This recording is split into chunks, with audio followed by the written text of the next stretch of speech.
Hello, my name is Jordan and welcome to my first Gamemaker tutorial. In this tutorial, I'll be showing you how to make sprites, rooms, and backgrounds. If you've used Gamemaker before, it's really easy of what you have to do. As you can see there, I've clicked the sprite button here to create a sprite, or you could go file, you could go to resources, create sprite, or if you know any of the commands, you can do it through that way. So let's say I don't have a image that, let's say I've made through Photoshop or Illustrator or another program that allows you to make sprites, and I wanted to make a ball, for example.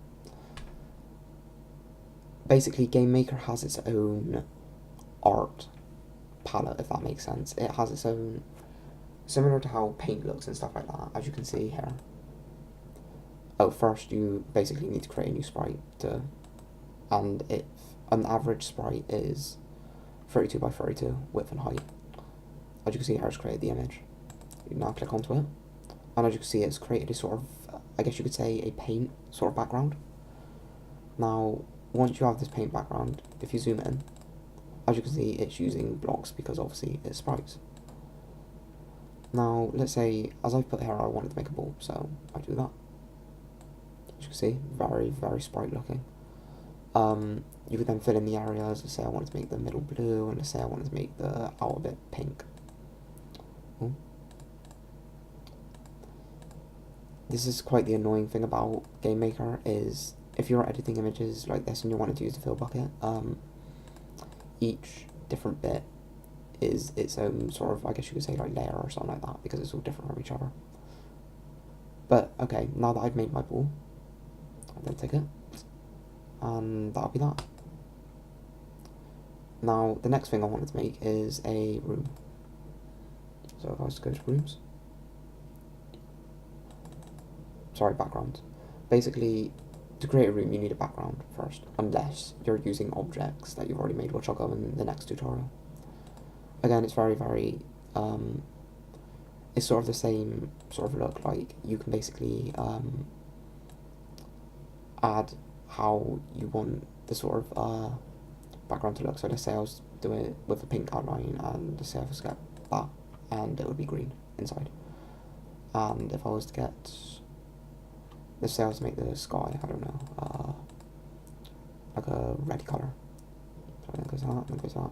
Let's see, we'll make a red colour. So we'll just call this one area.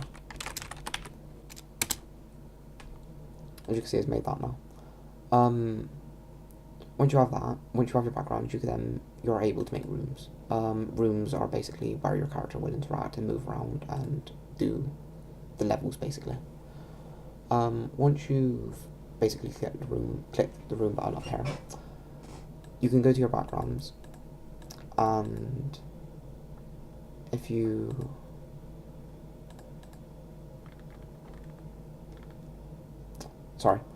was to go here, basically it will allow you to choose backgrounds that you've made to use it like this. As you can see, it looks really weird at the moment, but if you stretch it, it'll create the area that, well, you basically made in the background. Then you tick that, and that's that. It will save it as whatever room you want, so say you save it as area.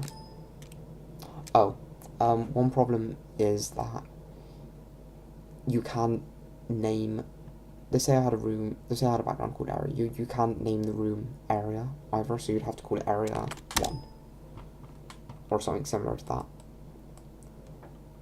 But that's basically it to that. In the next tutorial, I'll be showing you how you make these into objects. Well, how you make your sprites into objects, which is very simple. Hope you enjoyed, and I hope this tutorial has helped you.